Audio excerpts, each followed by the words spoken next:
Please welcome your host for Pitch Roast Live, Noah Obstfeld.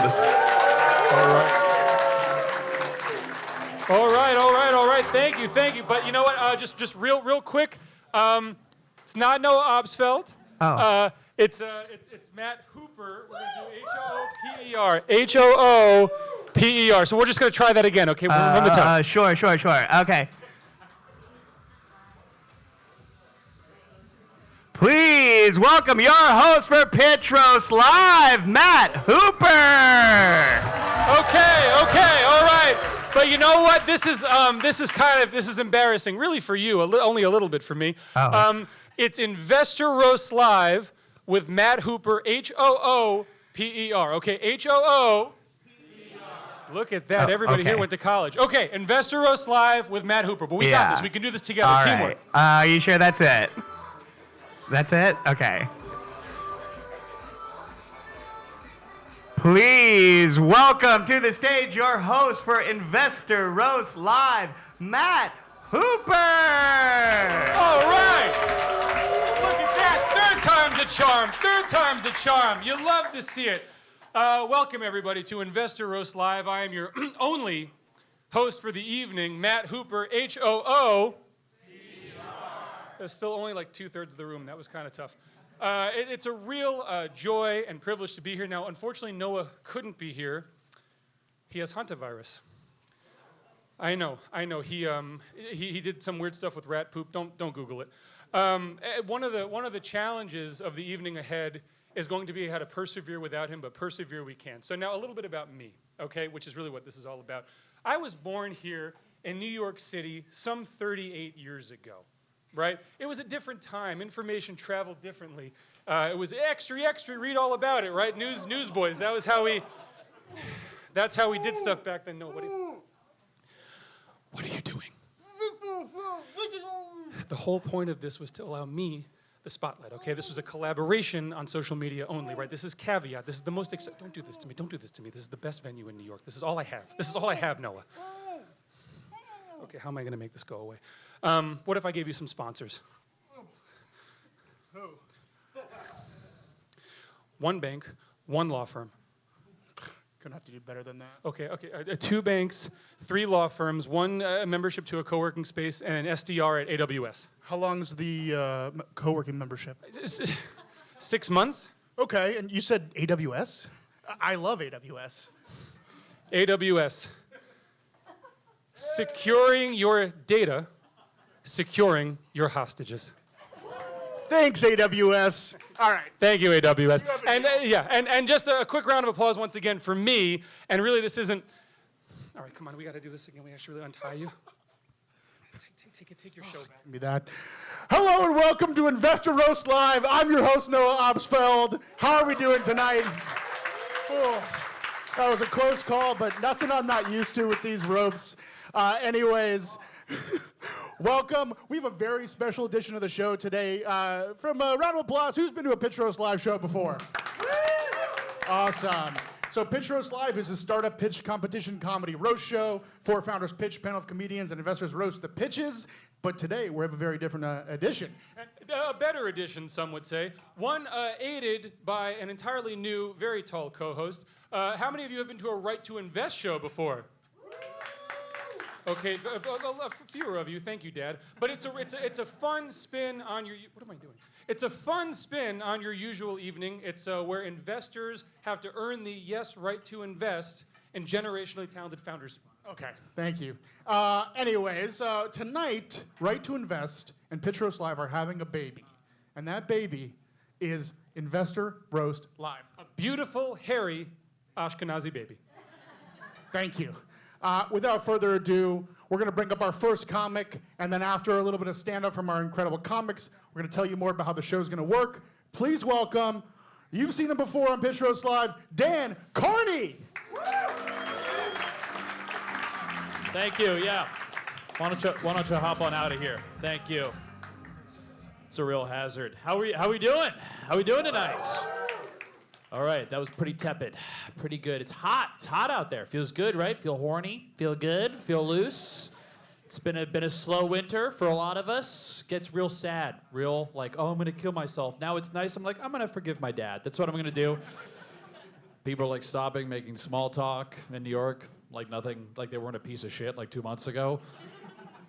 A few months ago, I was standing on the sidewalk. This lady asked me for directions. I told her I didn't know, and she was like, oh, stupid, and then just walked away. And I was like, all right, well, you didn't know either. Like, how am I the idiot for not knowing where you're supposed to go? That's pretty messed up. I bought a Magnum condom today. I did that. Thank you. It wasn't for me. It was for a video, which is pretty sad. Not even a good porn video, just a sad comedy video. First time buying a Magnum condom. First time, not trying to out myself, but I think the guy behind the counter, he could tell. He was like, you know what? I'm gonna need to see some ID. I don't trust whatever's going on here. Something's up. I do wish I was more intimidating, honestly. I think my life would be easier. I actually think I might be too approachable. You know, like I was at the park and I was eating a popsicle, and this guy walked up to me and he was like, huh, you're really sucking on that thing, huh? And then he just walked away. What the hell was that? He just said that in my face casually, knew I wasn't gonna hit him, and left. And sure, okay, he was right. You know, it was a hot day. I didn't want the popsicle to melt, so I hustled a little bit with that popsicle. I did. I did not take my time with it. And, you know, in his defense, that probably was the first thought he had when he saw me. He's like, damn, that guy's really sucking on that thing, huh? But then his next thought was, you know what? I should probably tell him. I should probably go over there and let him know, you know? I just turned 30 years old. That's how old I am, so thank you. I'll just be like this for the rest of my life. This is who I am now. I was just reading an article. It turns out that I've actually reached the age where I am now in my physical prime. Thank you. Yeah, so you're looking at it. This is it. This is what a man in his physical prime looks like. I guess it also sort of looks like a lesbian woman, but I'm not a scientist, just the guy reading the article. That's tough to find out. I'm in my prime. That means my testosterone just goes down for the rest of my life. That's what that means. That's scary. I'm afraid I'm going to become like the first man to transition to a woman, but just kind of like naturally over time, you know? Like with old age, I'll just end up female somehow. I don't even relate to content on the internet that's targeted towards men. It's too intense. It's all stuff that's like, hey man, you're an alpha. They're like, you're a hunter. And I'm like, I'm a gatherer for sure, you know? Nuts, berries, I could pick those, no problem. Yeah, if I had a caveman wife, he'd be vegan, 100%. Not hunting for her. All right, you guys are pretty shitty. I'm gonna be honest with you. You guys are fucking awful. Aren't you guys? What's the deal here? You guys want money, or you have money and you're gonna invest? Clap it up if you're like in the investment side of things. Clap it up if you want that money. Then wake the fuck up. A lot of sleepy people going, I want money. You got to be awake for money. I could have money. I could invest in you. I'm looking at a lot of people who are not getting any seed funding. That's for sure. I'm going to give it to myself. It's all going to me. No, I don't know. I don't have any money. You have nothing to worry about. Ha-ha. I don't have any money. I don't know. Those are like the affirmations I tell myself every morning. I look in the mirror and I go, I have no money. Ha-ha. Do something, you idiot. I honestly don't even know how much I have or don't have. I don't check. I don't know the credit card statement's available. It can wait, you know? Sometimes the solution to the problem is just ignoring it entirely. Honestly, I think the best way to get me to check my credit card statement on time is like if Bank of America and TikTok join forces. That would be the most effective way. That way I get it like it's in my algorithm. I'm scrolling and I'm like, huh, that guy's fucked. Wait a minute, I know that account number somewhere. Ugh. There's a gym I vote $50 to for 3 years, and they're not getting it. I know it's not a lot of money, but I don't know. I'll get around to it. Never. They email me. They're like, hey, just want to let you know we've made it easier for you to pay this $50. I'm like, that's not the problem. Okay, you could spot me 25. You're not getting the other half of it. There was one time I was like, you know what? I should pay it. And I clicked the link, and I saw that there was another link that I had to click, and I was like, I'm not paying it. I'm not doing it. But that gym actually went out of business, so yeah, that's all you have to do. You just have to wait. You just have to wait it out. I'll be honest, I felt a little guilty. I was like, they probably could use that $50. If that's how they approached me, they're like, hey, bro, we need that 50. I'd be like, you know what? Just hold on to it for a little bit. All right. I unfortunately got to go, but there's more show, and you'll see me later. Guys, give it up for your Noah, everybody. Thank you. Keep it going for Dan Carney. Do not worry, because despite Dan's financial situation, we have several people who do know how much money they have, and it's a lot. Okay? You guys ready for your next comic? All right, keep that energy going for Tatiana Frank. Hi. Okay, we have some tech people. I used to be a tech person. Do you want to guess what I used to do in tech? Designer. Yeah, that's what people always guess. I would say I'm a coder, and they wouldn't hear me. They would see me, and they'd hear designer. I have to repeat myself. And I realized it's because, you know how some people say they don't see color? I think a lot of people can't hear women who make more money than them. It's not their fault, you know. I say coder. I don't say software engineer because I'm insecure because I went to a coding boot camp. Instead of college. So I feel like I'm Jewish. It's like when my cousin brings home a guy that's gonna convert to Judaism. The family's like, you'll never be one of us. Like, it's also the same process, you know, you just bribe a rabbi. So, oh my gosh. I used to work at IBM, which sounds like a big company, but it's more like, it's a big company the way that Cornell is an Ivy League school. It's like, not really, right? I think tech is evil. I do. I'm sorry.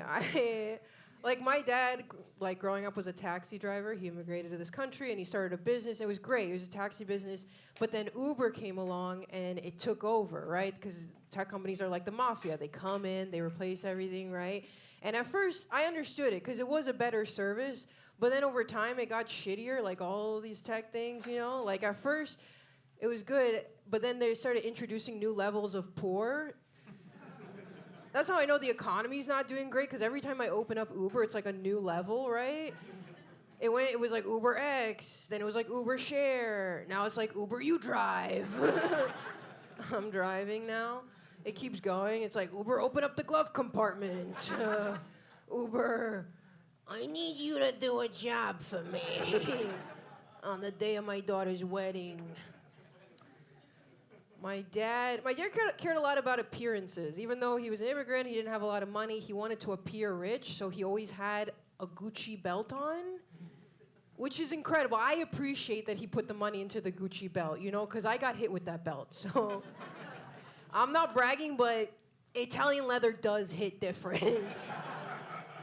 I'm not the only kid that got hit at school, but I was the only girl at school with a Gucci logo on her ass. My friend had Michael Kors. I was like, that's traumatizing.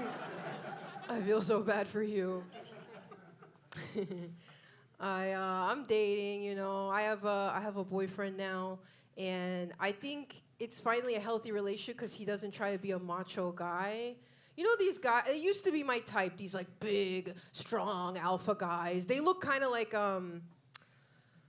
never mind. No, I prefer betas now. I prefer you guys.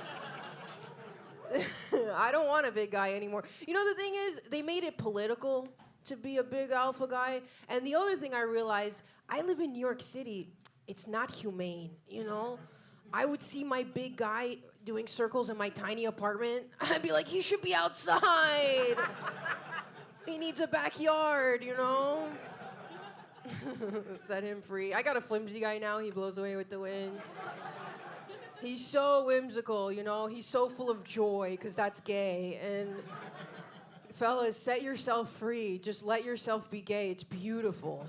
He smiles all the time for no reason. Just I look over at him sometimes. I'm like, what? You know, what are you up to? I'm not used to it. That's not how I was raised. My father met him. My father's a big, tough Russian guy. And he was like, Tatiana, how's this guy going to protect you? I was like, he's not. He's like, let's get him a gun. I'm like, we're not getting him a gun. He can't carry a gun. He carries a tote bag. What do you don't understand how hard it is to find a gun in a tote bag? He's so sweet. His favorite show is Mad Men. We know this show, kind of a macho show, so I think it's funny because I love watching my boyfriend watch Mad Men. It's like watching my cats watch The Lion King. I'm like, yes, you used to be a hunter, look. Look what feminism did to you. He told me recently, he was like, you know, I don't jerk off to porn. I jerk off to you. I know. I was like, okay, psycho. You freak. That's kind of freaky, you know, because I don't even care if a guy watches porn, you know, as long as it's not super demeaning to women, you know, if it's not super sexist, like washing machine porn. We know about this? Yes, washing machine. It's when a girl gets her head stuck in a washing machine. I think that's so sexist. I'm like, why couldn't she get her head stuck in like a good book? It's 2026. I came up with my own category of porn. It's called shopping cart porn, okay? It's when my boyfriend goes to the grocery store by himself and doesn't ask me any fucking questions, okay? He's texting me. He's like, how much chicken is enough chicken? Oh, you used to be a hunter. Now you can't even gather. What's going on? He's like, I'm going to ask an employee. I'm like, no, don't make another man do your job, okay? All right, guys, are you excited for this roast? Bring out your... I'm Tatiana Frank. Give it up for Tatiana Frank. Wow. That really revived the energy. I'm feeling it from you guys. Thank you for that. Okay, now we're gonna uncover what this baby Investor Roast Live is gonna look like. So typically what we do here at Pitch Roast Live, like I said, 4 startups pitch from over there to a panel of 3 comedians and 1 investor over there. Okay, today is going to be a little bit different. We luckily have our 3 incredible comedians. You've seen 2 and they're going to see 1 more. It's a very special, decorated comedian here in New York. We'll introduce in a second. But here's how today is going to work. We're going to start off, like I said, 1 very hot commodity founder, oversubscribed funding round, dealing with billions, yes, billions of dollars, and you'll learn more about how exactly that works. He's gonna pitch to our panel. Matt, my co-host, is gonna sit on the panel for that. Then, after that pitch, we're gonna hear from the panel of comedians and Matt, and then, almost revealed his name, he will go sit on the panel as our kind of investor of the day, and he will give feedback to our 3 investors pitching. Does that make sense? Yeah. Yes, woo, indeed. Then, after that, we're going to have 3 investors come one by one, pitch themselves, their fund, and why they're the right fit for the startup. And then at the end of the show, we're going to eliminate 2 of them. They're going to die, and then we are going to choose our champion. Okay, how's that sound? Does that make sense? Did I explain the baby correctly from the round of applause? Seems like we did. Okay, now, let's welcome our panel. Starting out with the decorated comedian I mentioned. He's a 2-time champion of Roast Battle NYC. I most recently saw him literally roast a child at Comedy Cellar. Please give it up for John Ajodah. Whoa. Wow. It's an honor. It's truly an honor. Great to be here. I thought I was doing stand-up up top, but I'm glad we invested time on the rope bit. Guys, clap it up if you liked the rope bit. Oh, all right, fuck me, all right. You know, my bad. You can either do stand-up or have the Amazon belt. You can't have both. You know what gets people in the mood for doing business and investing money is prop comedy. Okay. Next up, she's a returning comedian to the show. Okay. She has been doing a 30-day fitness challenge on Instagram and yet has the personality of a cigarette. Please give it up for Tatiana Frank.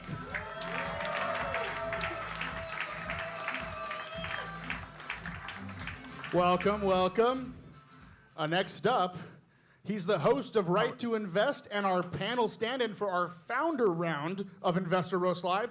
He's exactly who you'd expect someone named Matthew Hooper to look like, yet couldn't find the coordination in those gangly limbs to make a layup. Please give it up for Matt Hooper.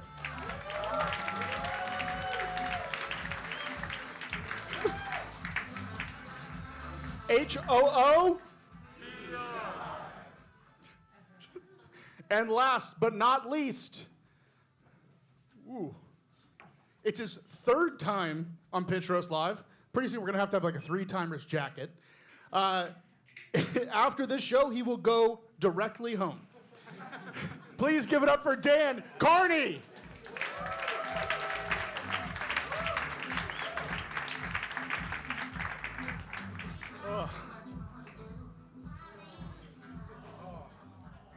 Love that guy. Little moist? Pretty moist, pretty damp. Oh, I don't have a mic. Great. Well, It's how working? are you doing today, Oh, you panel? can hear it? Can you guys Yeah, hear me? you're just bombing. Yeah. All right. Matt, how does it feel if you feel important? How does it feel to feel important? Yeah. Common, regular, daily. You know. You what? Like this is what it's supposed to feel like. I feel like I'm at home. It feels like your legs don't fit in that space. No, they really don't. That's also common. That's also something I live with every day. Fucking gangly. I thought we were friends. Yeah. Well, unfortunately, this is Investor Roast Live. Oh, that's so we are all in danger, except for me, of course, because I won't have any of you back if you do roast me. No, is that an AI picture of you up there? Right. How'd you get so handsome? That has to be fake. I did wear a cowboy hat one time at South by Southwest. We have a few people who were at that show. Someday I'll have some reason to wear that hat again, but until then, we just use this picture to look cool. You look like fat Garth Brooks. You look like Girth Brooks up there. You look like Ozempic Garth you look like if my Brooks. rabbi joined ICE.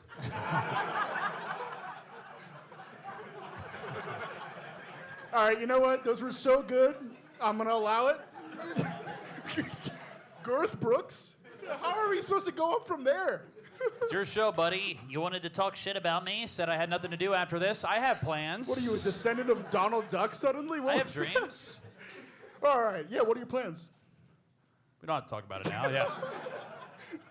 That's the same roast I used for him last show, but it's so funny I just had to do it again. Okay. down to hang. Hilarious. Thank you. Where's the belt? You don't feel proud? All right, we'll find time for it later. Okay, y'all you're ready to welcome our founder? Woo! All right, super excited to have this guy here. He's a hot commodity in the startup space, so we're all clamoring over him. He's raised $7 million, almost 300% of what his original target for this round was. He has $1.7 billion with a B in inventory commitments from very rich people, and he tripled his team size over the last 3 months from 8 to 22, almost tripled. So, serious business that's about to commence. Y'all ready to meet this founder? Please give it up, CEO and founder of Cedar, Stuart Allen.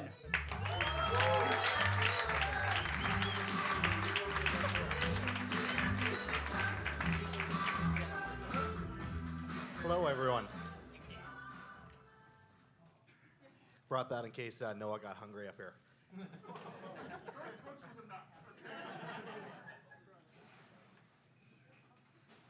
Here we go. So at Cedar, we're trying to solve a problem that I think is very big across America and probably very poignant for everyone here, home affordability. We've come up with a unique solution that can roll the clock back 30 years back to when homes actually used to be affordable for Americans. So why is this important? Well, obviously, homes are the largest market in the United States of America. There's 52 trillion dollars worth of homes here in the States, and about 2 trillion of that turns over every year.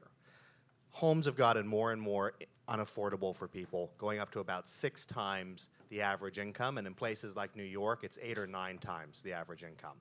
Completely unobtainable.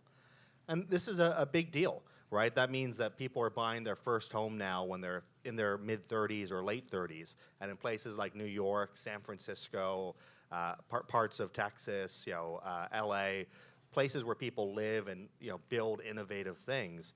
Well, the average age of the first-time home buyer is in their early 40s. It's unsustainable. It's causing large societal issues, delays in family formation, et cetera. It needs to change. Yet despite me reading about this since graduating high school almost 15 years ago, it's only gotten worse. Luckily, we have a solution. So why is a home so expensive? Well, it's kind of like a Happy Meal. When you buy a home, you're buying a bundled product. You're getting a bunch of things at once. You're getting the house, a place to live. You're also getting an investment asset. And people competing for that investment asset is making it very expensive. It's like if you went to McDonald's and you could only buy this Happy Meal. You couldn't buy the burger or the fries or the toy separately. You could only get the Happy Meal. A lot of people couldn't afford the Happy Meal. They might be able to afford a burger, or maybe they even just want the burger. But too bad, Happy Meals only. Here at Cedar, we're changing that. For the first time in the US, we're unbundling the home into its 2 biggest component parts. The house, so the bricks and sticks, and the land. And what this does is it makes a stepping stone to full home ownership that currently doesn't exist. We're rolling that clock back, so you don't have to be 36 to buy your first-time home on average. You can be 26 or 28. Huge difference. So what does this mean? It means on a $100 home, for instance, we'd come in and say, hey, that land is worth 50 bucks. We'll buy the land with you, and you buy the house for 50 bucks. So suddenly the down payment you need, the income you need, everything to support that asset is a lot less. So the outcomes we're seeing is 90% lower down payments needed versus traditional financing, 40% lower monthlies. Importantly, you can buy the land back from us at any point, and we just need our proportional share of any appreciation. So that $100 house, if it goes to 110 and we put 50 in, we need 50% of that. And so it's causing a bit of a stir across the U.S. because suddenly when you go on Zillow and you use our product to search, well, all these homes and communities and school districts that you never thought you could afford or you thought you couldn't afford for another half decade, it's possible now. Talks more here about the impact here. It's all about affordability. It's all about the stepping stone. A few kind of interesting details. Using our product, there's no difference in taxation from if you bought the homes. You still get all those government benefits designed to help people become homeowners. And this is unique. When you look at other alternative paths to home ownership, you have co-ownership, so owning a home with your buddies. If anyone here has done a group project at school, you know that even when there's not a lot of money on the line, it can get quite difficult to have shared responsibility. There's other options out there like home equity investments or second lien loans, but all those are incredibly expensive for consumers. Our product is incredibly cheap for consumers because we're in a very safe position by owning the land. And that goes to our investors on the land side. It's insurance companies, it's pension funds, it's life cos, people that are looking for a safe investment. And the savings we get by getting a low cost of capital, we pass through to the consumers. So, what does this mean? Let's, bring it home here. So we did a deal recently in Houston for Bev and John Smith. They had been renters for 12 years. They moved to Houston from New York because they thought it would be cheap. But even in Houston, with a decent household income, they weren't able to get a home they actually wanted. Sure, they could buy a fixer-upper in a bad school district, but they wanted a place to raise their kids. They wanted a home that didn't require a lot of work. And we made that happen. So we reduced a number of the metrics that prevented them from getting traditional financing, like their down payment, their monthlies, and made it possible now. Obviously, great idea, right? What's the traction? So we've got pretty impressive traction so far. In the last number of months, we've built a backlog of $92 million worth of deals. We're starting to originate our first deals with our land investors, and so we're very excited to work through that backlog. A lot of that's been through business connections, but we've been starting a direct-to-consumer chain as well through just online Instagram ads, TikTok ads, et cetera. And we're seeing a great cost to acquire a customer at about $2,500 per contract.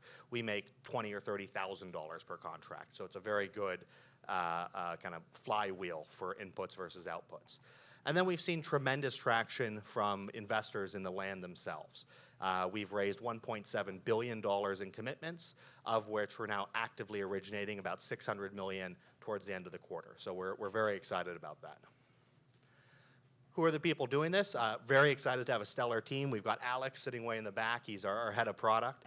And we've got folks with experience in capital markets, in consumer products, in hedge funds, and in great technology companies, including some digital real estate brokerages that have been out there and really driving adoption. So we're really excited about the team and the size and all the folks that we've added. So finally, what is the investment opportunity tonight? We already have a lead investor. It's a top 10 private equity company. They're viewing this as a strategic investment, so we're really excited about that. And we have a top 50 family office putting in some money as well. So we're raising, originally it was only going to be $3 million, but we're going to raise $7 million at a $36 million pre-money valuation. But we've got a lot of money there. It's exciting. but we're looking for some help, and that's especially on the consumer side. And so we're looking for a VC partner that has experience scaling a high-growth startup and has experience dealing with consumers. And that's what we're here to look for this evening. Give it up for Stuart Allen from Cedar.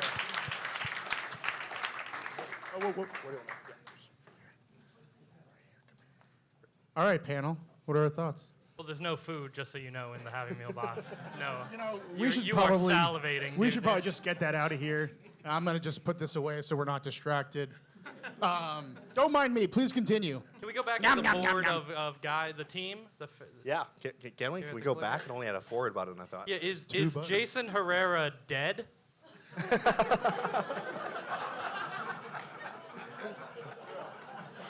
No, he's alive and well.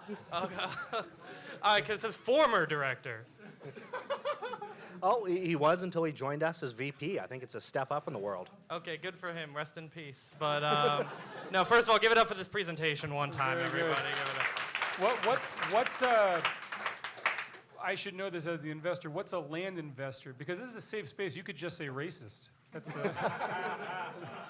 No, that's a great thing about our product is we don't discriminate. We operate in a little, 49 states. Whoa. We don't do Delaware. So Why? annoying compliance stuff to Yeah. deal with. But Yeah, also fuck I Delaware. don't like the state. I had a bad experience once. So Okay. Interesting. Because you look like the guy who raises my rent, but you're dressed like an Amish game show host, which. Yeah, I was gonna say I like that you use this concept on your outfit. It looks like one bank owns your top and someone else owns your bottoms. They let you borrow them and kind of put them together.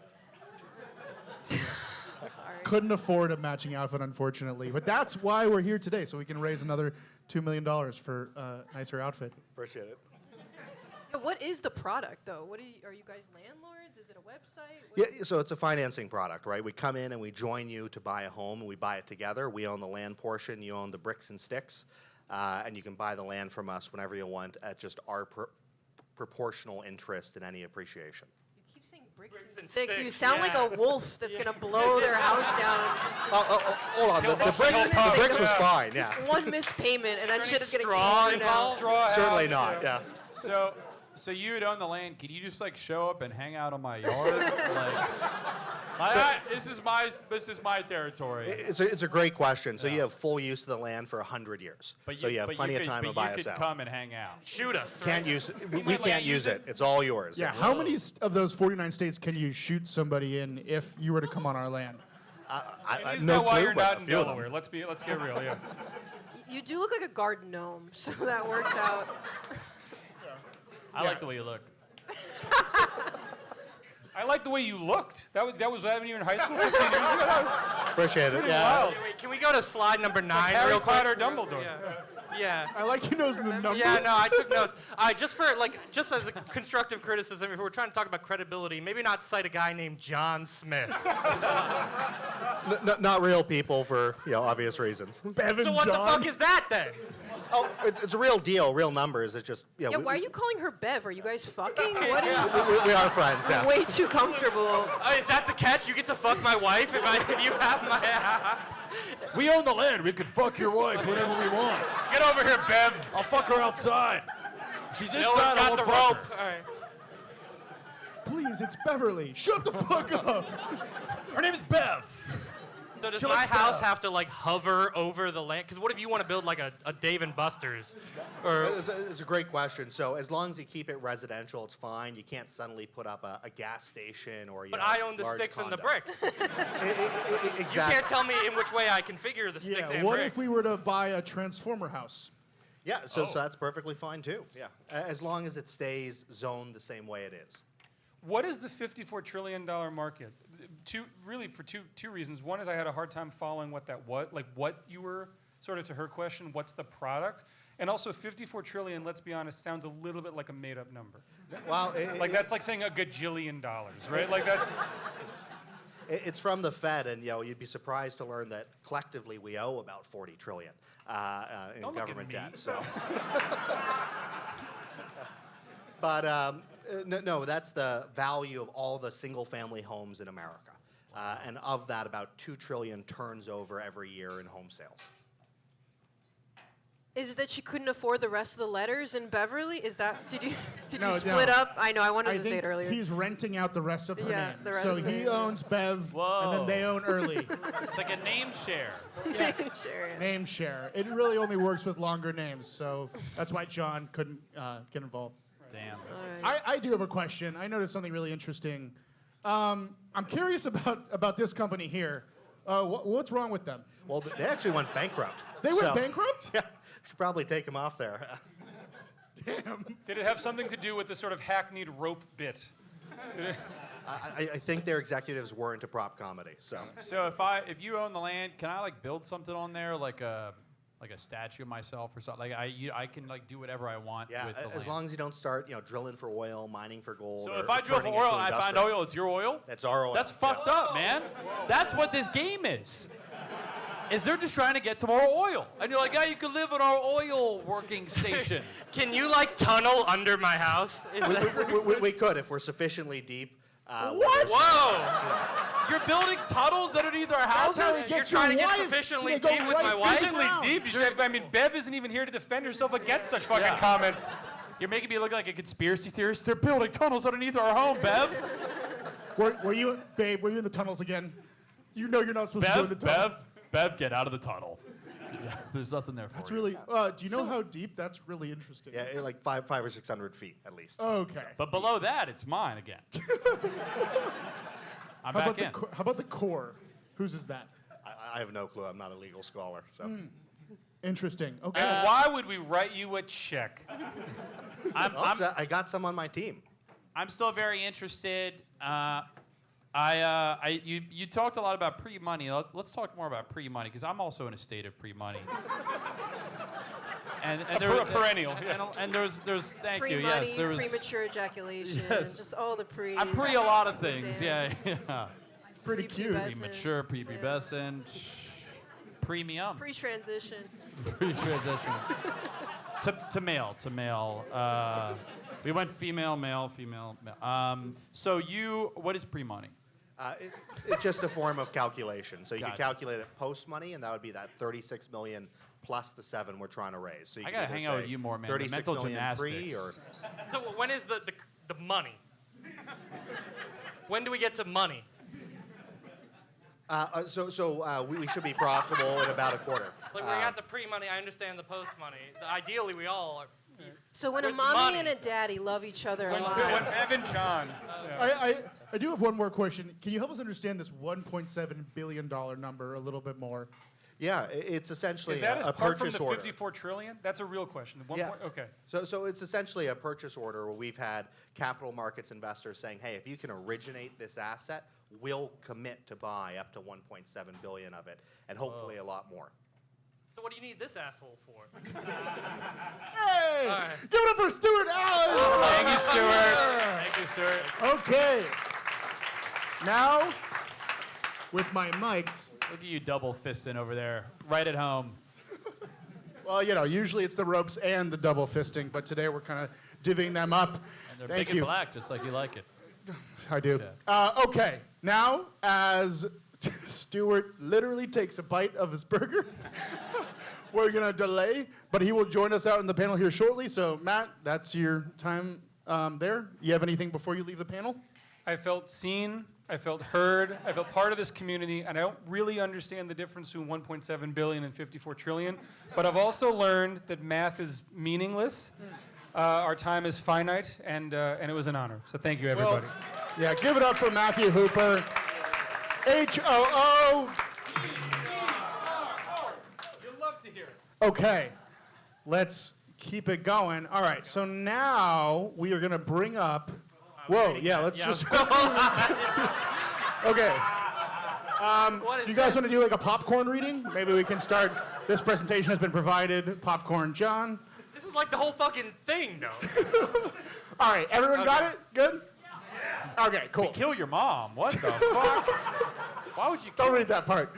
Okay, Stuart, please join us back on the stage. Go get comfortable over in this chair over there. So, comedians, this is really important. You guys have an sweaty. Well, this is awkward. important role today. Your role is to help Stuart here figure out which of these 3 investors is going to be best for him. Okay, so yeah, we're kind of a team over here to ask these investors some questions, roast them a little bit, see what they're made of. Sound good? What's your type? Moneyed. Okay. Same. Yeah. Same, boo. Pre or post? That's good. If we're supposed to roast it, aren't we like actively fucking up this guy's business though? If we. Well, I think, Stuart, correct me if I'm wrong, but you want someone who's really resilient, who's not scared to be vulnerable. You got to be able to take a joke. Got to be able to take a joke. You heard it from probably the richest guy in the room. Anyone richer? Got it. Pre-money, all of us. Okay, without further ado. Let's go, man. Let me bring up my notes. He looks like the kind of young man who wears a watch you'd know his daddy bought him. Don't let his geriatric first name fool you. He starts the 6th grade in fall. He's an investor at Lerer, Hippeau. Please welcome Maurice Russo.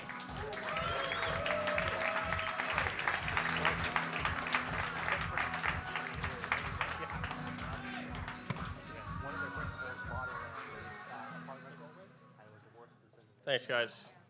Another round of applause for Stuart. Best dressed, great presentation, and you look a little bit like if Conor McGregor got sober. All right, let's do this. Wife beater? What? Sorry? Nothing.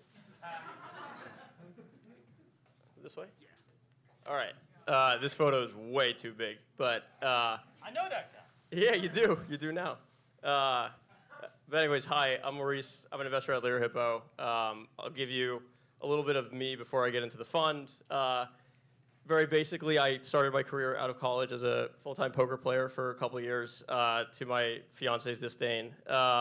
And you probably won't hear that very often, but I had a nice 2 years of degeneracy before somehow transferring into a corporate venture arm of a health insurance plan, which is where I started my full-time venture career doing healthcare investing into startups. I guess Claude thinks I got the consumer tech itch from there, and then I went into, and then I joined Lerer Hippeau about 2.5 years ago now. A little bit about the fund. A little bit about the fund. We do pre-seed and seed. We've historically done a little bit of consumer, which I'll get into more, which Stuart, you and I are gonna talk a little bit more about. But what do I actually do day to day? I find smart people building cool stuff, and I do diligence, and then I partner with them, and basically our entire job is how do we invest in people that are way smarter than us. A little bit about me. I really wanted to make this as cheesy as possible. So first of all, shout out to my fiance Diana. She's right in there in the crowd tonight. This is definitely the scariest moment of her entire life. I play paddle or padel, which is a very VC meme type of thing that I would be doing as a venture capitalist. This is a photo of me not listening to my partner and whatever he's saying. Big passion of mine. I love anything cooked over wood fire. Very big obsession of mine. Happy to talk to any of you about that after and why that's the only great way to cook. And then obviously I grew up in the city, so I'm a lifelong Knicks fan. By the way, this was done before that game last night.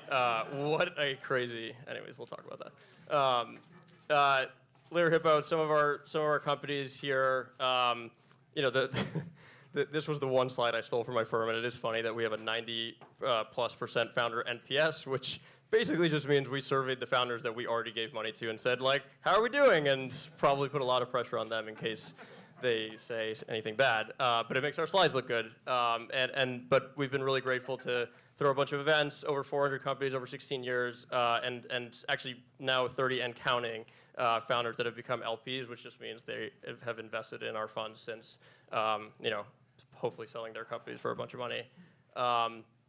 So covered that a little bit more here, and I think the key thing is we're a very New York-centric fund. Our entire bread and butter is, New York-based. Our entire firm is New York.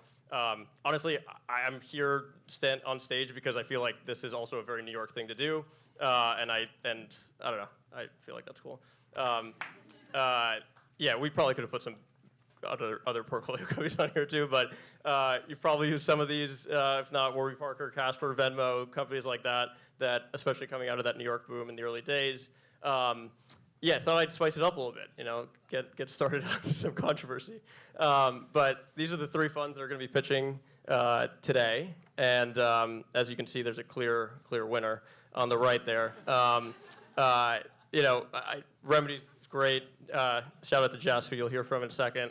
I've unfortunately lost a competition just like this to her very recently, so I'm coming off of a little spice. But you'll read at the bottom, she is very hard to compete with. She's a beast, and actually, in all seriousness, like you're amazing.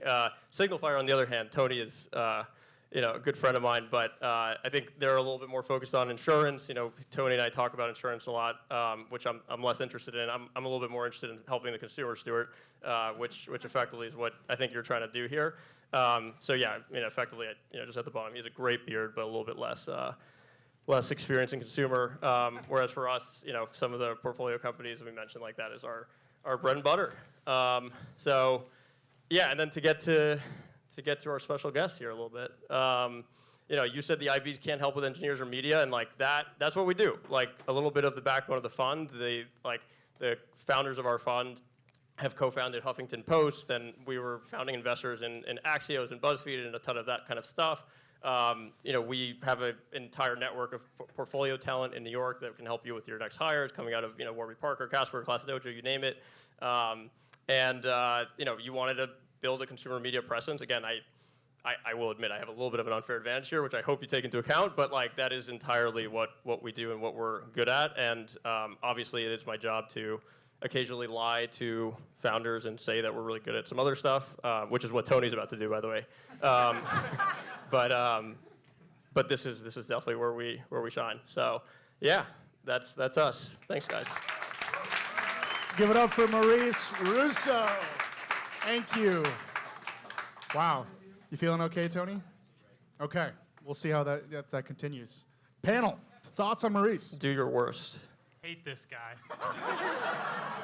Diana, you can do better. I'm just kidding. Yeah. Can we go back to the paddleboard Can we go back? Yeah. slide? So, like, you bring your fiance here, you've got this beautiful woman you're going to get married to, and you put this guy?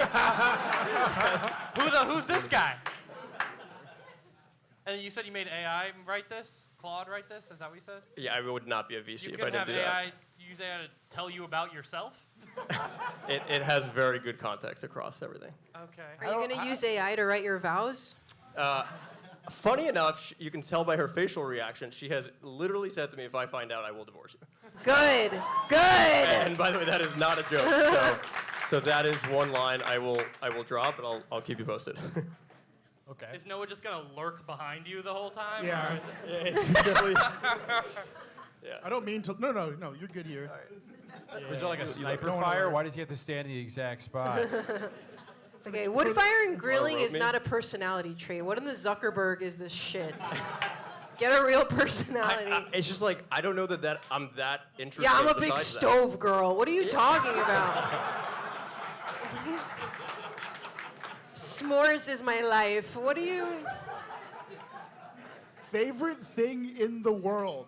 Is heat on food. All right. I like steaks cold. Yeah. Kill yourself. All right. Anyway.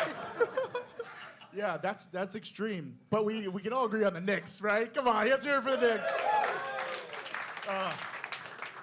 So, I think let's get to the heart of the matter. So, we pitched you guys in 2023. Look, He wasn't born yet. yeah, that's fair. But, Spicy. yeah, that we were with Will McLevy, and that's when we needed the money, right? We really needed it. Now, Now we don't need your ass, no, dude. yeah, we don't fucking need you. Why? Stuart and I don't need you.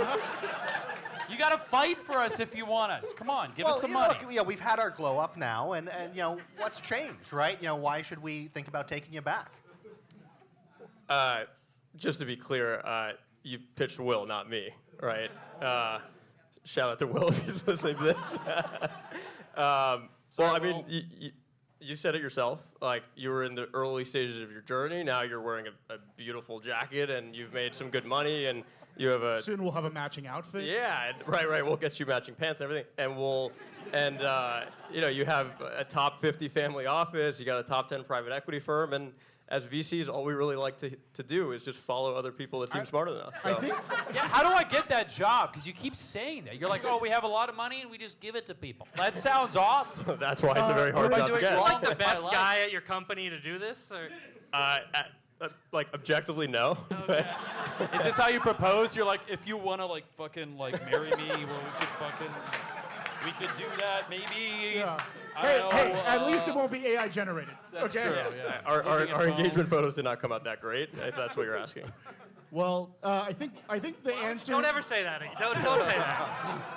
Maurice, I think proposal the came answer out you great. were looking for when Stuart asked the question is, I'm sorry.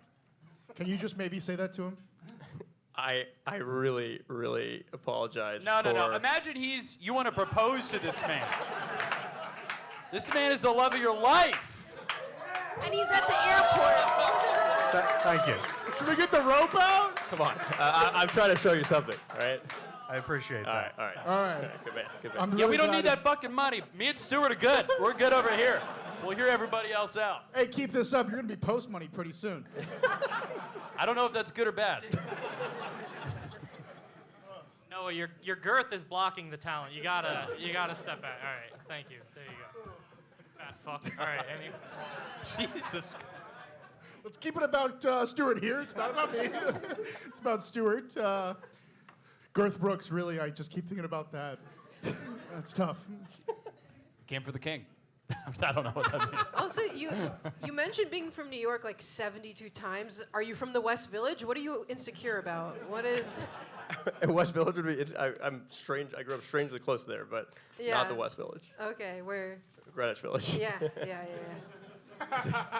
I guess yeah. it's a New He's York. not one of those uppity West Village types. He's a humble, down-to-earth Greenwich Village. If I grew up Upper East Side, you would have a Real New lot York. to say right now. What is Hippeau Lerer? Can we wait real quick, John? You want to go for it? What does this say? Lerer Hippeau. Are those people? Yes, it's 2 last names. It's meant to confuse you. Don't fall for it. They want to make you feel like they're smarter than you. I really like how smart you were with this highlighting here. It really shows that you were the best one. Thanks, man. I Really really nice appreciate touch. that. Yeah. I think it made that pretty clear. Yeah. Excited to see what the other investors have to say in response to this, because shots were fired here. Okay, got pretty spicy. Then the apology. It says consumer DNA. Are you actually taking blood from people that owe you guys money, or? Ironically, we do have a company in that space. Give it up for Maurice Russo with Lerer, Hippeau.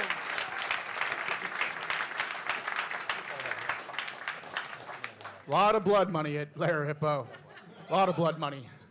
And on this land, it might be a good burying opportunity at one of these shared plots. Yeah, our minds aren't made up yet. Yeah, do you guys do Indian burial grounds or? Oh, my bad. All right. Depends. Okay, let's bring out our next investor. She caught some strays and some love there in the last one, which is an interesting tactic. She's a partner at Remedy Product Studio. If she was mean to you in high school, we're sorry. I did not get invited to her bat mitzvah either. Please give it up for Jess Schram. Thank you. We'll figure it out. Hey, everyone. Is this on? Cool. That's me. I'm Jess, partner at Remedy Product Studio, here today to pitch Cedar on why I'm the best investor for you. A little about me. I'm a former consultant, pivoted into venture when I went to business school, worked at a few funds, including, funny enough, Lerer Hippeau. I was there for my first year of B school, worked at a growth fund, then an emerging fund, and then I did something that most VCs don't do, which is go to work at one of their portfolio companies in a time of need. Journey Clinical, now Series A mental health company, and that was a really fun point in my life, and I think really taught me how to be a real partner for startups and for your portfolio company, which led me to where I am now at Remedy Product Studio. One of my other portfolio companies was actually working with Remedy on their build at the time, and I thought they were one of the most value additive partners on the cap table, actually just doing the work, getting really down with the founders to do the build. And I became evangelist for the firm and started referring other founders in my network to them, honestly, and they just eventually poached me to join the team after sending them so much business. And I built out their CVC arm, corporate venture capital arm. I'm a Techstars mentor, I'm an angel investor, and I am also on TikTok. I am obsessed with fantasy. I am on right now I'm on the last chapter of a brick of a book called Crescent City, which is another Sarah J. Maas book. I read about a book a month. Also a Knicks fan, love the outdoors, pretty mediocre at every sport I do, but it's like a good way to hang out with friends. I planned a massive trip to Zermatt last year. It's about 30 of us, and so much fun. Okay, so more about us. Why we're kind of the perfect fit for you guys. Remedy, as a CVC, we invest off of our own balance sheet, corporate venture capital. That's the definition. We're not investing other people's money, which means our checks mean a lot more to us. They go a lot further. A $200,000 check for us feels like $1 million check from a company that has to split their dividends with LPs 80-20, right? The inverse of 20%, 1/5 is 5x. So this feels like a $1,000 check for us. What that means for you, you're already oversubscribed, right? Yeah. You have more money than you really even sought out for. So what I don't think you need is a fund that has a minimum equity commitment like Lerer Hippeau or probably Signalfire, who leads most of their rounds. I genuinely don't even know how it's possible for you guys to invest if you wanted to invest, because you have equity targets. We don't. We're effectively a software development firm with a corporate venture capital fund, which means that we're actively building alongside founders that we work with. So it's embedded technical team. Think anything from full product management, product design, UX, UI design, front end, back end, data, mobile, web, QA, you name it. We're obviously AI enabled. We make decisions very quickly, usually on a 2-week timeline. And as you can see from the numbers on the right, our founders have done incredible things. They often spend 2.5x less on their technical team, which means they move about the same times faster, 2 to 3 times faster. They've raised over $1 billion and have had 3 exits. And we've only been doing this since 2023. So. Why Cedar? Execution over access. So Signalfire, I'm really impressed by your website, by the way, but they're going to give you some Beacon AI tool, introduce you to a few people for like a few 30-minute phone calls. You're going to get like an actual team that's going to be building in your Slack, in your Jira, working alongside you every day. You're going to get a lot of attention from us. You're one of maybe 6 investments we'll make a year. Lerer Hippeau, Signalfire are probably doing about 50 investments a year. I don't actually know the math, but if you have $1 billion fund, it's definitely going to be probably multiples of 6. And then incentives versus fees.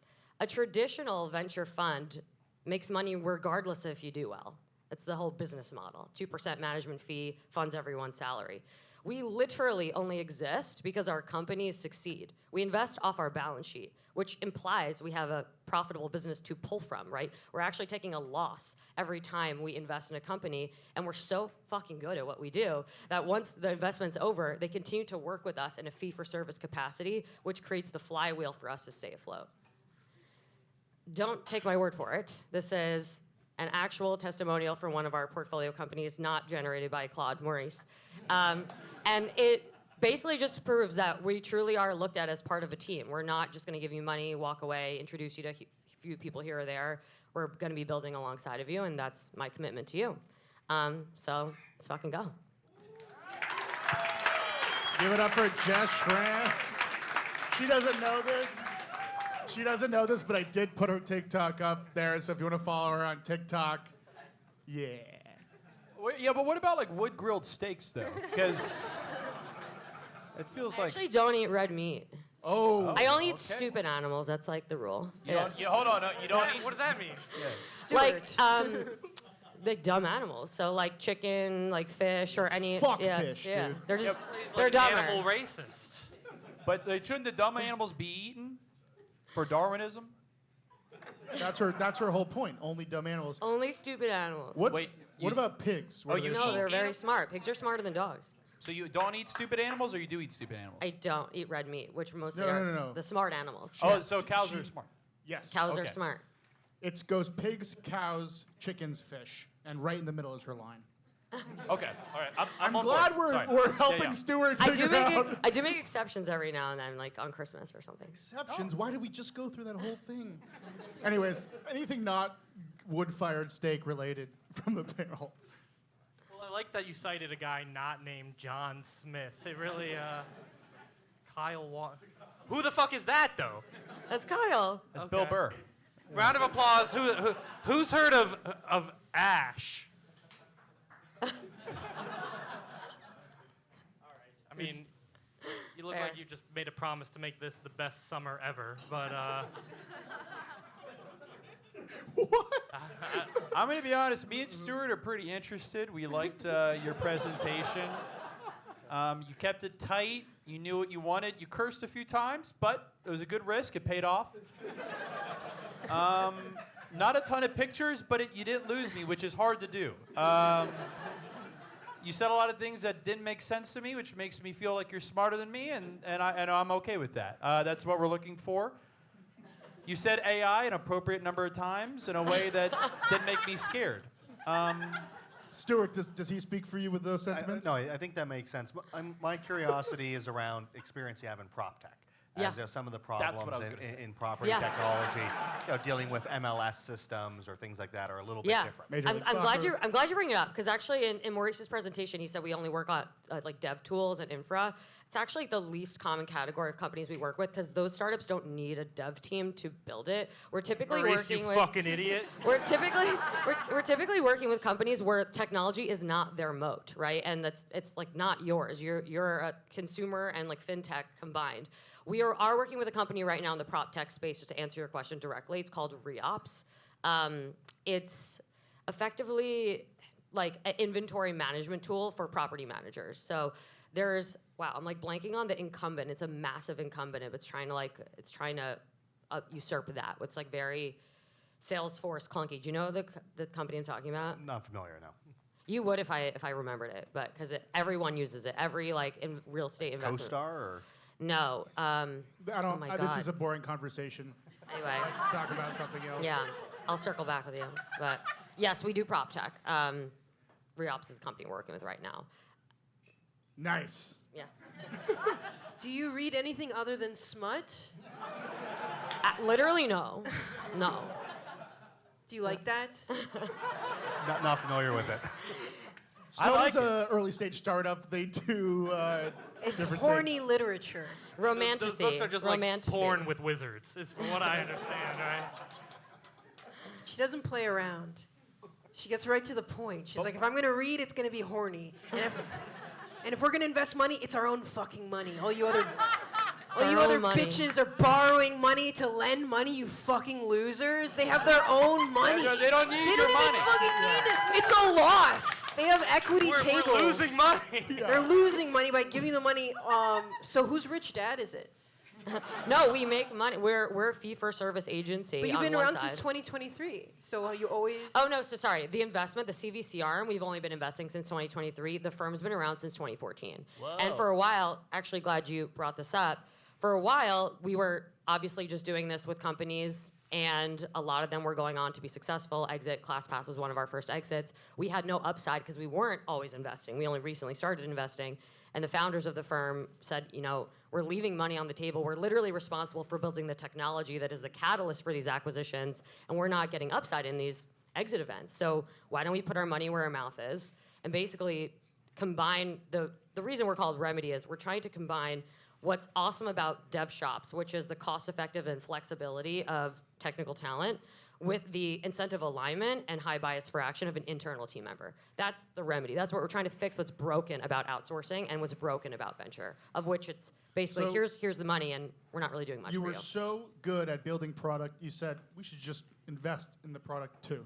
Exactly. Well, Nice. Stuart and I, we're interested for sure. We care a lot.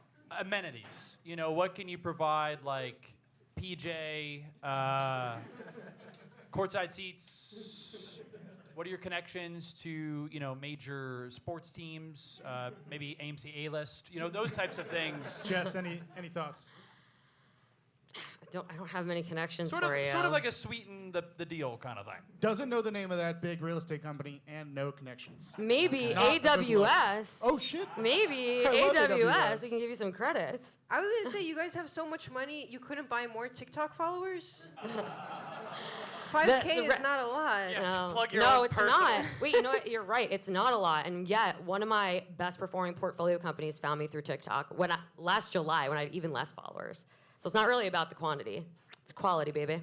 Oh, That's how Noah. I only had 2,500 followers when I found this company, and they're right now in talks with an investment bank to exit. Nice. Yeah, I'm how many of scared your her. followers are I was hiring scared you? coming She on the got my stage. ass. Now I'm like, I love okay. her. yeah, we're down. I don't know. What do you want me to say? Slow down. We still have one more Okay, investor.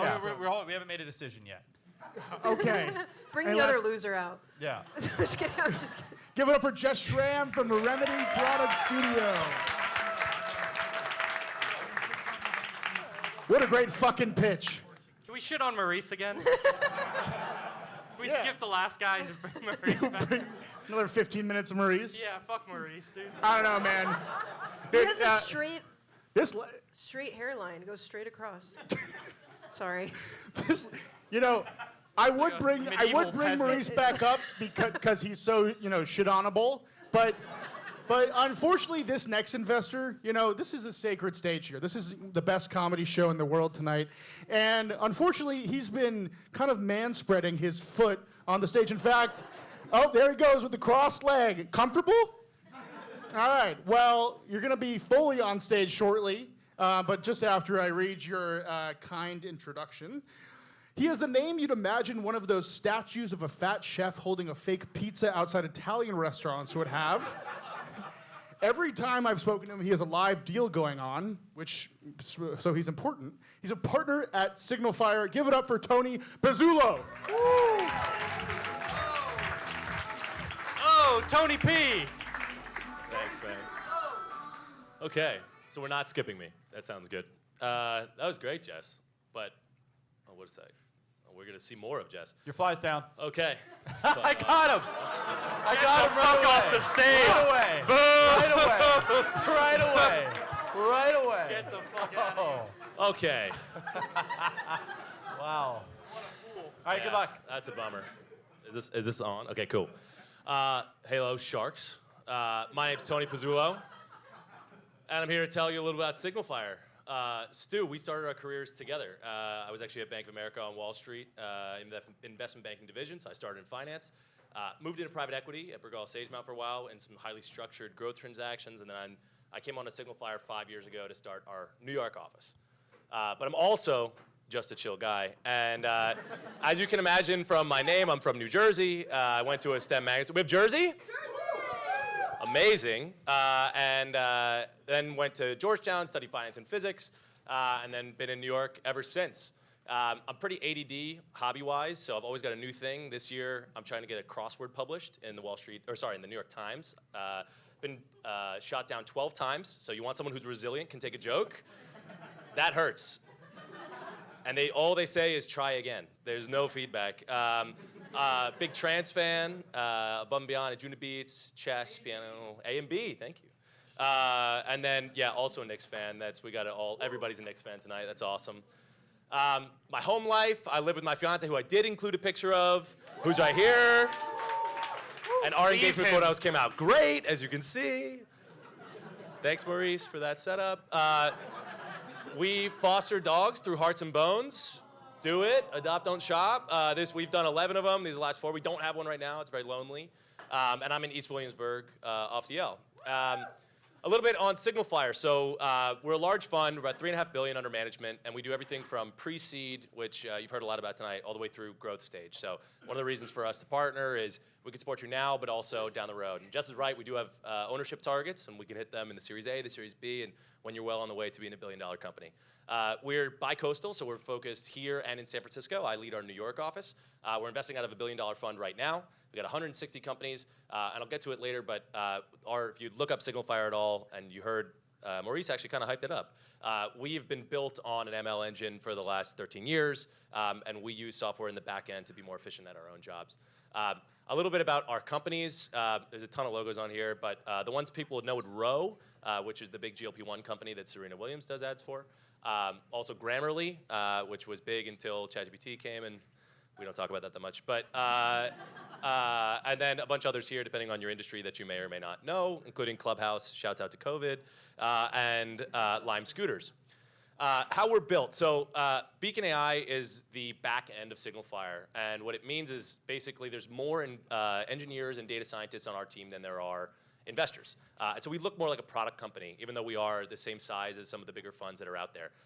And then in order to bring value to the table, because agreed with what you said, capital's a commodity. All of our money is just as green. And so you need more at the table. So we have more recruiters and operators on our team to help build out your team than anything else that we have at Signalfire. So I have 66 folks on the team. 30 of them are recruiters and operators who drop in to help your company. We made 112 hires across our portfolio last year through our in-house talent team. So it's everything from interviewing them, sourcing them, and putting them in the seats, helping with compensation. Our North Star, so yeah, agreed, this number is nonsense, but it's good to talk about. 90% of the founders who like us, that answer the survey, say that they like us, but really what's important is the ones who don't, we ask why, and we build something for them, either with software or by bringing in folks. So we heard that we needed to do more for folks on marketing, and you talked about consumer. We brought in the chief marketing officer of Stripe to be our head of marketing and drop in our portfolio companies, help them build marketing. We found out that culture was a hard thing for startups to scale, so we brought in the ex-chief people officer at Netflix to help scale from few people to a few hundred people. Yeah, well, I'll get through this quickly because the firm said I had to include this slide, which is about Beacon AI, and I have to leave it up for, I think, 10 seconds. Cool. And so why we're a fit for Cedar. So a few things. First thing is it's personal to me. You're looking for a partner, not just a firm. And at the risk of being too heavy, my parents' house burned down when I was 23, and they had to move from Jersey to, not too heavy, right? And so they moved to Florida because it was not affordable for them to buy again in Jersey. So home affordability, it's like important to all of us, but I think you want somebody who's really mission aligned with you. Number two is I speak both languages here. So you're looking for someone who can do consumer, can do the tech thing, but you also want somebody who understands like how to use Aegis and what the real estate transactions look like and how to read PE transaction documents. I'm not a LinkedIn hype beast guy. I don't have a lot of TikTok followers, but I'm also not just a spreadsheet guy, sort of sit in the middle. And the last one is like, we'll help you grow, right? It's finding engineers, it's finding product people, and it's going out there and tackling the world like you're trying to do. So that's why Signalfire is the best fit for Cedar. Thank you very much. Give it up for Tony Pezzulo from Signalfire.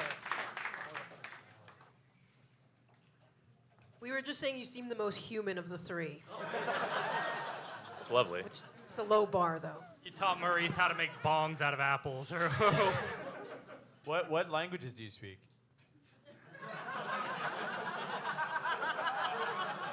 I took Latin, and so I don't really speak anything.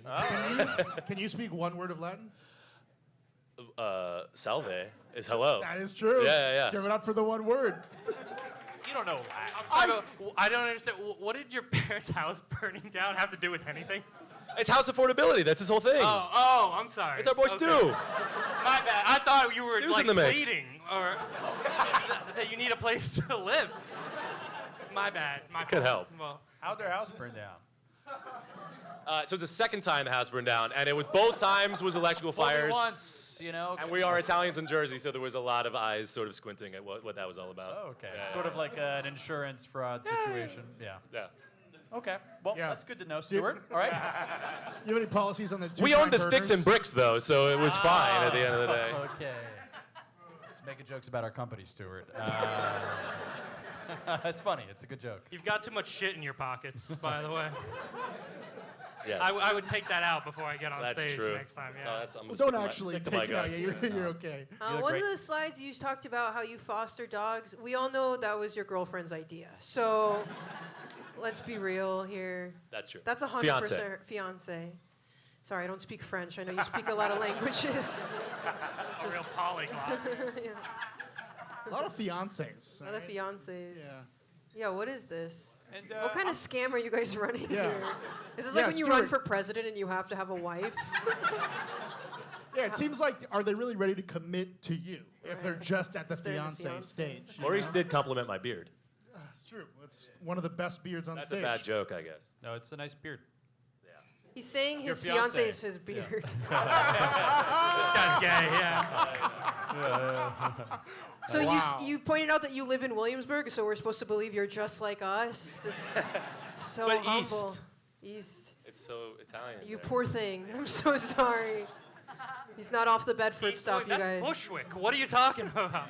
Also, I don't know if I want my VC to live in Bushwick. What the Yeah, you fucking What is bum. going on? Are you guys in a polycule? Is that why you haven't invested in the Yeah, marriage it's yet? them and these 4 dogs. I will say they're diverse. At least there's that. So. And just for the record, these are above the intelligence threshold, so Jess will not eat these dogs. I don't know. That Thanks, one in the Jess. corner looks pretty fucking stupid. I don't know. Wait, can we move to our next slide? Just any random slide, please. These all say proprietary and confidential. Are we supposed to be looking at this? Everybody's getting shot, yeah. Okay. Yeah. You love your little corner down there. I know. I'm chilling back here. I did hate that you kept putting your foot up. That's one of my biggest pet peeves as a comic. It's a very Israeli move of you to just. Yeah, one of my It shocks a lot of people Oh, in sorry. Williamsburg, but I am not Jewish. yeah, one of my biggest pet peeves is when people use pets to gain sympathy.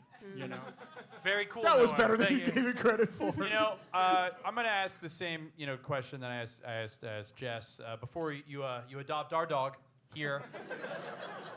Let's talk big picture. Let's talk press. Let's talk how we're gonna get him on TV. How are we gonna movie deal? What is sort of the long term for our guy Stewart here? How are we gonna sell his life rights? Who would play him? Who would play Stewart in a movie? Go. Oh, that's. Zach Galifianakis. I think Noah.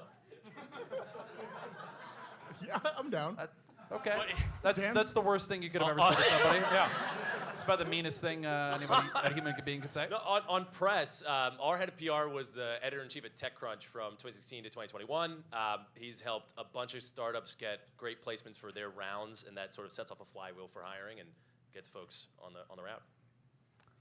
Pretty good. She already said flywheel before, Fuck. so yeah, yeah.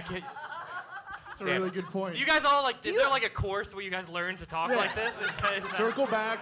Can you talk Flywheel. more about the gotta be post-money. consumer Yeah. information you have in the Beacon AI? Do you have home buying signals, for instance, when someone's starting to be ready to buy a home? So we've done this before. This is amazing for me that we're going to leave this slide up for longer.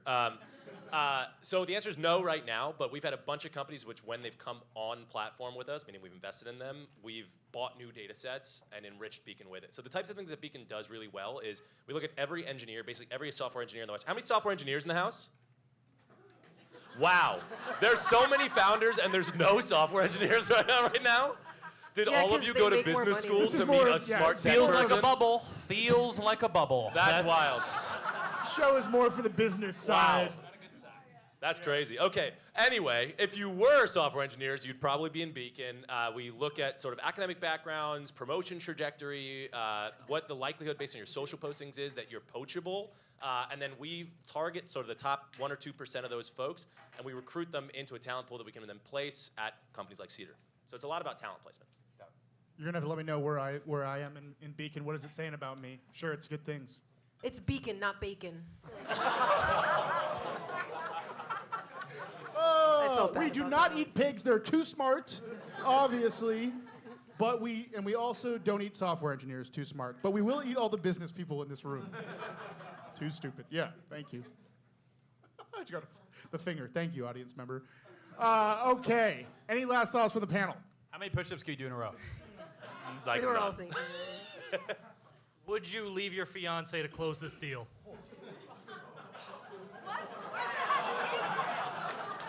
Before you answer, Tony, let us know your thoughts on that. Oh, I just want to hear the answer. Okay. Fair. So you want a partner that'll stick with you through thick and thin, and I'm going to stick with my fiance through thick and thin. But he will use his parents' tragedy to Yeah. sell you. Give it up for Tony Pezzulo with Signalfire. Okay. Let's keep it moving. Oh, that was a lot of fun. Let's give it up one more time for our investors. So we are gearing up for the end of the show here. Oh my God. I This agree. motherfucker. Quiet. You said that I was the co-host. You tied me up without the I signal did not. we agreed on. I did not give you the signal. You totally did give me the signal. You batted your eyes twice, and then someone said flywheel, and someone else did the bitch move of not leaving their fiance. Oh my God. Okay. Give it up for your co-host, Matthew Hooper. H-O-O. It's good. This is such a non-dyslexic. It's always on. You don't need to do anything. This is. I'll say a nice thing. This is such a non-dyslexic audience. That's all I was saying. The spelling bit's been going well. Okay. Let's keep the show moving. Now we are How going did you do that? That's disgusting. we're going to kill one of our investors. Let's bring all three investors back on stage. Please join us. You can stand in front of you, just so people know who you are. Your hair can become somewhat confusing. Where's Maurice? He couldn't afford a more expensive seat. So Oh, he's back. Yeah. But, you know, the lack of money might create desperation that'll help you succeed. Anyways, okay. Before we get to the audience vote, and so here's how this is going to work. This first elimination round, you all are going to decide who stays. Okay, are you up for that challenge? I heard a solid yes. Yes, she's ready. Awesome. Okay, but first, panel, and especially you, Stuart, give it. Whoa. Ooh, my kind of lighting. Intense lighting. Give us your thoughts. Like, who won you over today? Which of these three? And audience, you know, take or leave this kind of advice. Yeah, so you know, I think it's a good question because I need to think who can actually get the deal done, right? So you know, Tony being the head of the office, what he says carries a lot of weight. You know, on the other hand, you know, Maurice and Jess certainly seem to have a more clear pitch on how we could work together and more consumer-focused companies in their pool. On the other hand, you know, Lerer has turned us down before, and I think, you know, one of the founders at Lerer, Hippeau, had actually had a land lease building a long time ago, and that was all he talked about for an hour-long meeting, about how it was a horrible thing, and how importantly, he didn't know about it. So it kind of makes me question how much diligence, you know, your team does if he bought a whole, you know, apartment, you know, fancy penthouse here in New York City and didn't even realize it was a land lease building until later. Damn. And Stuart speaks for the both of us, by the way. But also no grudges, right, Stuart? No grudges. No, Yeah, look, you know, it's you know, everyone needs to move on and move up, right? So, you know, it's Says the a man new with that round dope every time. beard. Yeah. Sticks and bricks. Tatiana, thoughts? Well, now I feel bad for Maurice. I don't. No, He's doing fine. Oh yeah. Yeah, I think, you know, Jess was the smartest. Tony was the most charming. Oh, pretty privilege. I think you got flustered by his muscles a little bit, and I just don't want that to cloud your judgment. I think that I just want to put that out there, and yeah. John? I think Maurice doesn't give a shit one way or the other. To be totally honest with you, we could all drop dead tonight and he wouldn't shed a tear. You know, this guy's been getting a lot of flack. Why don't you step up here, Maurice? Like, what do you have to say about all this hate? I mean, it's Your pretty well shoes deserved. Tie your shoes! Jesus Christ! You piece of shit! I'm coming. That's enough for Maurice. That's one thing AI can't do is tie your shoes. Nice yearbook photo, asshole. All right. That's a tough look. Where's Okay, his mommy? thank I you can't. so much. I want to take him under my wing. Okay. The two hobbies I'm best at, I didn't include because Maurice is better, and that's poker and Padel. So shout out to Maurice. Stop saying Padel. What's Padel? What is Padel? Is that?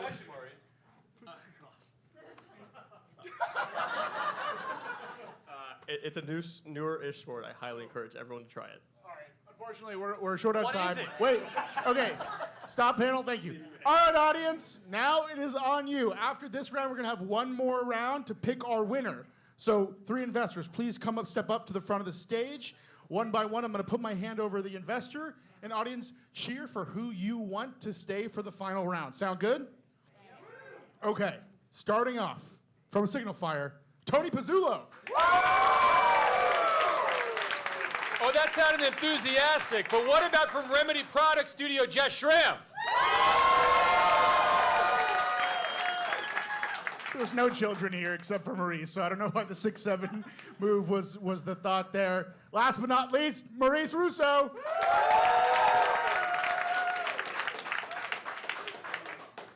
Yeah, Jess, you've advanced, so please step back. Congratulations to Jess.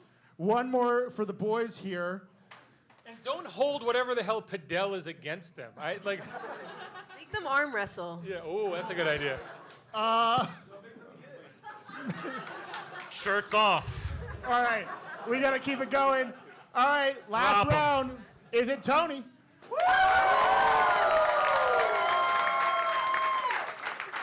Is it Maurice? Maurice, go play Padel somewhere else. Thank you. Thank you, Maurice. Is it pickleball? It might be. Okay. We're here real quick. Okay, before we end things, we're gonna do some quick housekeeping. Please, phones out. Phones out for some announcements. You're gonna scan some codes. Is the punchline? Oh shit. At Dan Mancarney on Instagram and TikTok, by the way. We have Dan Mancarney on Instagram. We have John Ajodah and Tatiana Frank. Oh, I was making a joke. Well, I want to help. Where's my Cash App? Well, even better, you can go to her live taping at the Bell House on May 29th. Yes. Woo! So go ahead and scan that. Yes. We'll give you a second there. Okay, moving on.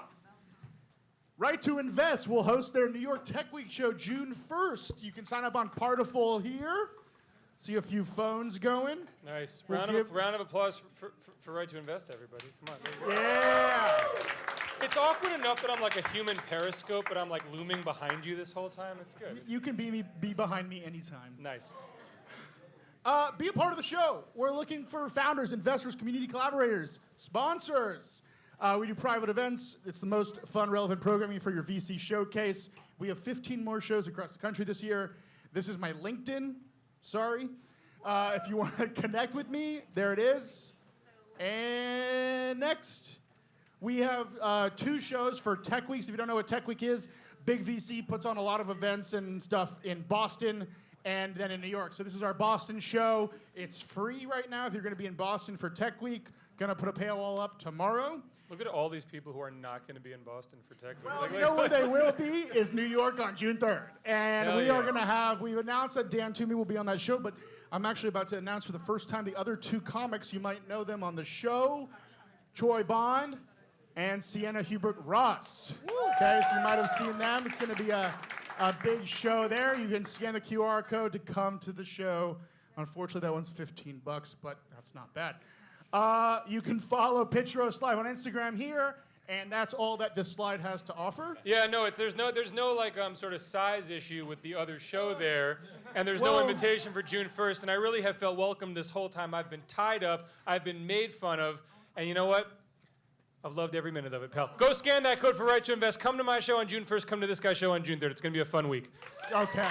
And one more time, say something nasty about Maurice on the way out. Just really, I love Maurice, but he had it coming. Just on the way out, something cruel at the door. Yeah. It's not fair to be that successful that early. We have to give him a lot of shit. So please take your responsibility seriously. Okay, now, for the last round, pretend Maurice is not there. Stuart, all comes down to you, babe. Okay? You are going to pick the winner. But first, real quick, what do you think is the biggest challenge facing the company? And we're going to give each of the investors 30 seconds to answer how they're going to solve that. Investors, please center stage. Yeah, that's a great question. I think we've got the capital markets side locked down, which for a lot of people would be the problem. Now we're very focused on distribution, and we've seen just wonderful initial figures from direct to consumer. And our team, we've just hired a few guys to start to work on that, but most of our team's all bankers and ex-hedge fund guys. And so who can really help us expand and really lock down our direct-to-consumer channel so we can get this product and this affordable solution out to more Americans? 30 seconds. Jess. So our model really works best when companies are planning to spend part of their use of funds on a product build or expansion of their technical team. I'm not going to pretend to be a marketing agency because we're not. So That's kind of my answer. Like if part of what you need to do to achieve that goal is to build something or evaluate decisions on buy versus build, we're your people. We'll always be your people. I think objectively we would be better at doing that than Signalfire. But if you're telling me we need PR, we need to be doing paid ad spend, just gonna be honest, like that we're a product studio, so that's probably not fit. Yeah. Tony, 35 seconds. Respect, honestly, for that answer. So we do a bunch of PR for our companies, both in TechCrunch and in paid media. Some of the product managers that were early at Facebook are on our team working with Beacon. The consumer side, I think we can easily help you out with. But beyond that, I think also like partnerships is going to be a huge part of it. Like homeowners get their media a bunch of different ways. You mentioned Zillow already. We have a bunch of the early Zillow team as advisors. Open Door and all those folks who are sort of the iBuying community, I'm sure you know, they're on our advisory board as well. So there's a bunch of folks going to help you out. On the D2C side, frankly, if you really wanted the consumer touch, then probably you should pick Maurice. But we're way past that, and I would say between us, I can help you out more. Okay. Awesome. Please stand up. Love the answers. Tony, here, please. Jess, here. Stuart, in the middle. Okay. How do you feel about like a drum roll? Well, before we do that, we just have one, more exciting surprise. There's so many fucking rules here, dude. So many co-host. One more surprise. On top of this incredible NYC 2026 champion Pitch Roast Live trophy, we are going to give the winning investor and Stuart $20 to go get coffee together. Wow. Okay. So we will handle that money. That's coming from Pitch Roast Live. It's no problem. It is pre-money. It's very much pre-money. It's a little bit of pre-money. Stuart, last thoughts, and then please pick our champion investor. Well, I really appreciate the opportunity to be here. I know this was a fantastic event. I thought it was great as well, but I forget your name. You're so sorry. It's very confusing. Totally fair. H-O-O! There we go. I think the winner here makes sense for Tony, right? So. Congratulations to Tony Pezzulo. Let's hold that trophy up. Maurice, come on back down. That has been the first ever Investor Roast Live. Thank you very much from me for being here and being a part of this piece of history. Unfortunately, we're way over time, so we're going to have to shoo you out after this. But guys, follow us on Instagram. We'll have content from the show coming out soon. And that's our show. Thank you so much for coming. It's been awesome. We'll see you at Tech Week. Do we go or?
It's alright. It's alright.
10 minutes to house, 10 minutes to house.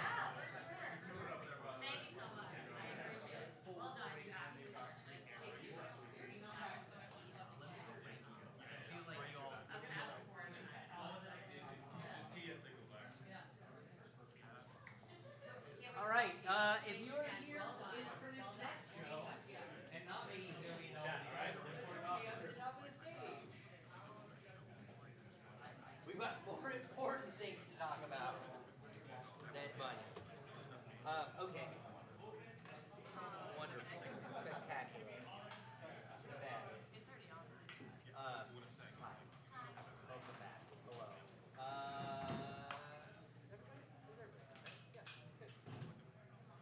No, Paula. Well, fortunately, Paula knows how this show works. Oh, yep. I am nearby. I promise. Subway's hate you this week. Hi. Oh my gosh. Great.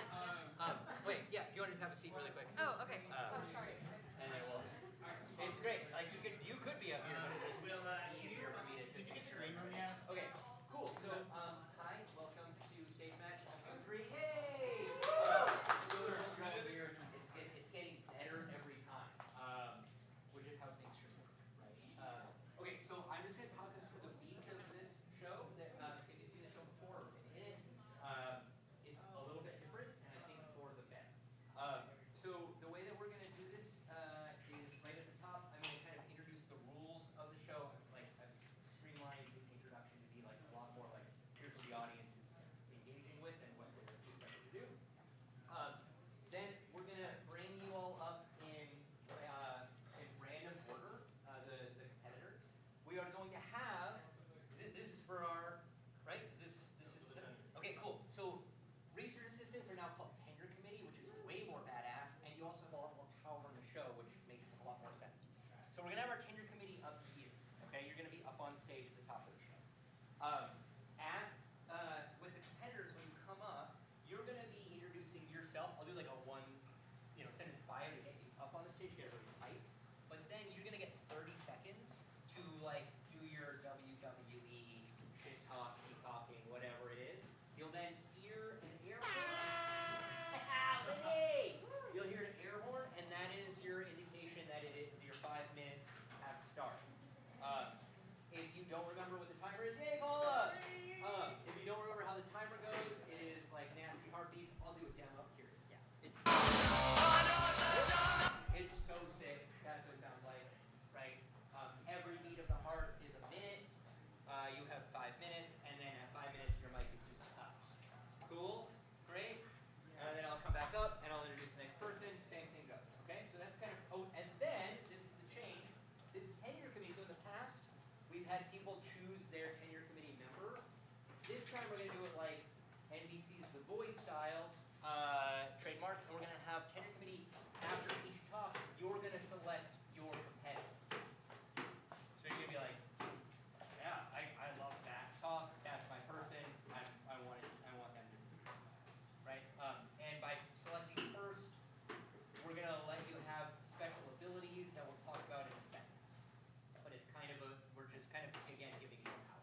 And for the tenure committee, we're doing this fully voice style, which means you will be facing away from them. And you are then supposed to turn around and like you talk. Yeah. Are you being serious? Yes, 100%. That's the point, is